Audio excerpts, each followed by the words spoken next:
So to get started with this project, I did need to remove this seat. So I just used a drill and there's just 4 square head screws holding it in. So I just removed those and then the seat comes completely off. So once I had the seat off, I took my palm sander with some 80 grit sandpaper and I sanded down the wood finish. Now there's a couple of spots on this chair where I'm going to sand it down right to the bare wood and then some spots that I'm going to be painting.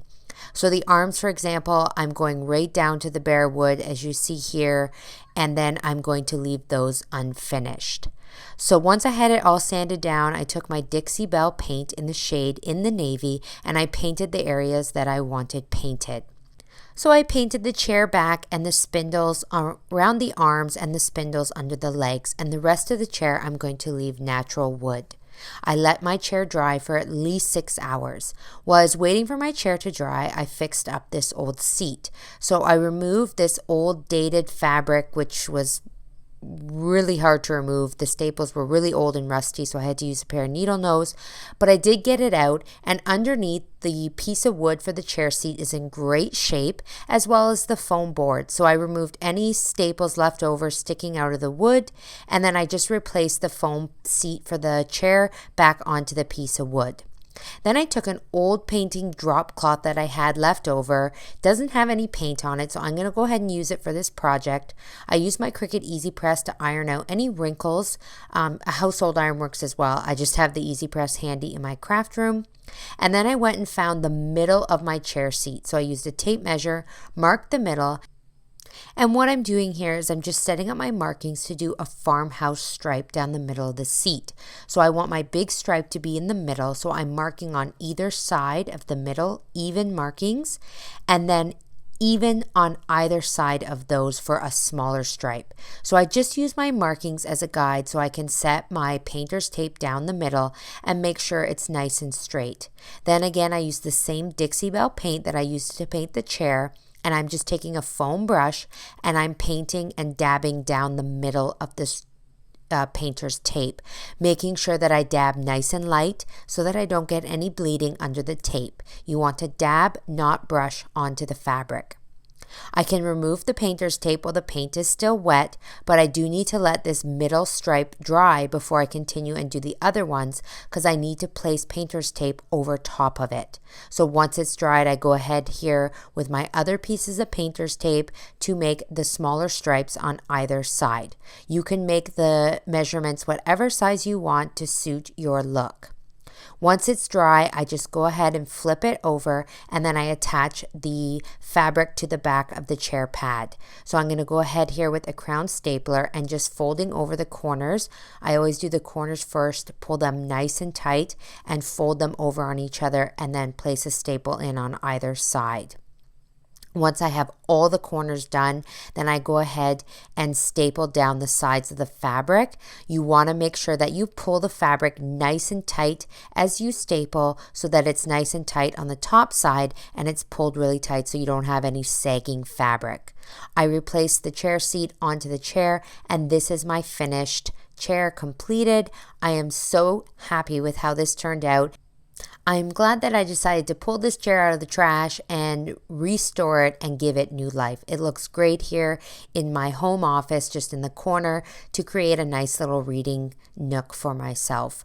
I really hope that this project inspires you to get creative with a piece of drop cloth and an old chair that you may have laying around. Alright you guys, so here we have our chair that we're going to be making over.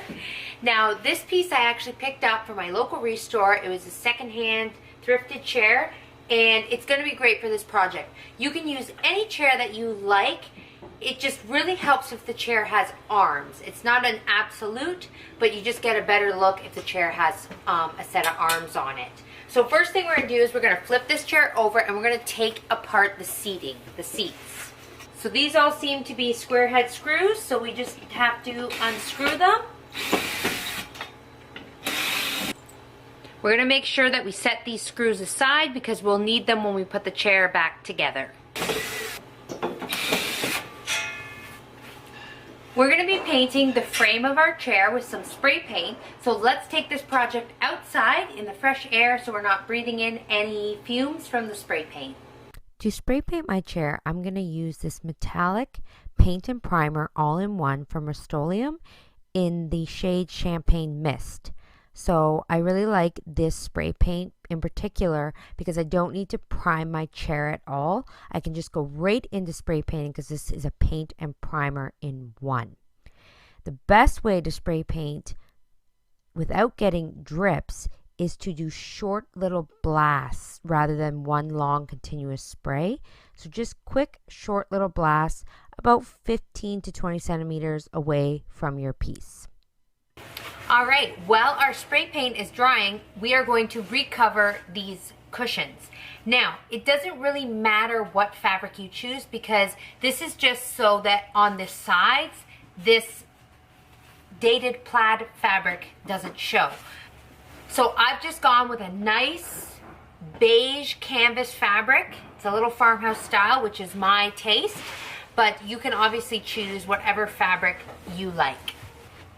So first thing we're going to do is we're going to cut our fabric. So I'm actually just going to lay my fabric out on my workspace here.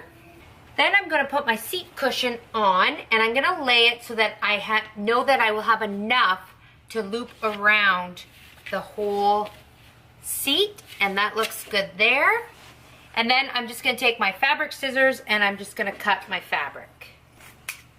So when we're reupholstering, we're going to start with our corners here, and my seat is got a flat back and then it rounds at the top. So we're going to start at the flat back because it'll be the easiest, and we're going to start in the back corner.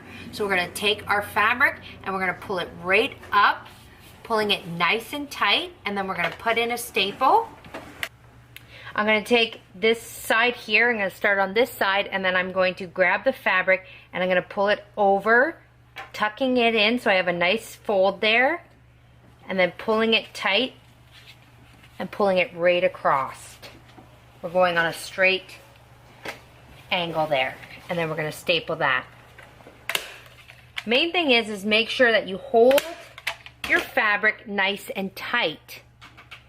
And then the same thing on the other corner. We're going to pull it up straight while tucking in the fabric. We don't want these little bunny ears, so we're just going to pull it, make sure we pull it nice and tight so it's nice and flat. So there you can see our corner, okay? So we have the nice folds there and it's nice and tight. So now that we have our two back corners done, and don't worry about all this extra, we can always trim that off afterwards if it bothers you. We're just going to work our way down the straight edge till it curves. And then when we get to that curve, again, we are going to fold our fabric in and pull up.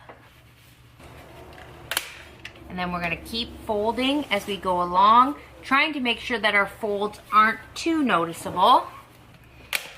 You can go around and add extra staples if you need be to tighten it up anywhere. And then once it's all done, we can trim off all this excess material.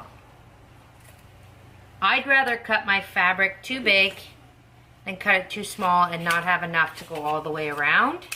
So some people may get a little annoyed with all this waste, but you'd waste a lot more if you cut your piece too short. All right, so there is our bottom seat. I covered the backrest portion of my seat, again using the same technique and with the same fabric. All right, so now that our chair is painted and dry, we can now put it back together. So I'm gonna grab my seat cushion and the seat back, and using the screws that we took out, we're gonna just put it back the way it was.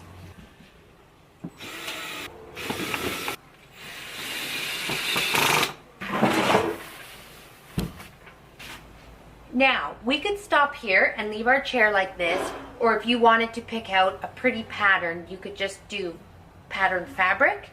But I'm gonna add a nice elegant chic touch to my chair. So I'm gonna finish it off by adding on this sheepskin rug. So this is a sheepskin rug here, and it's in that typical sheepskin rug shape, all right, with the pointy top, and it actually fits perfectly over our chair. So if we take the skinny top end and we lay it over top, we can set the rug into our chair just like it was meant for it. Now I can leave this like this, or if I want this to be a permanent fixture, what I can do is I can just take the back, and with my stapler, I can just staple in some small staples just in the rug. And that'll fixate this to the chair so it's a permanent thing on there. You could also, with a needle and thread, sew it to the fabric, but you can also just set it on and leave it. So that way if you don't want this, or if you have to wash it or anything like that, you can take it right off. So I've decided to place my chair here in my studio office. I think it adds such a chic, trendy touch to this space, and I'm really happy with how this upcycle turned out. Thank you so much for tuning into Home Talk, and we'll see you next time.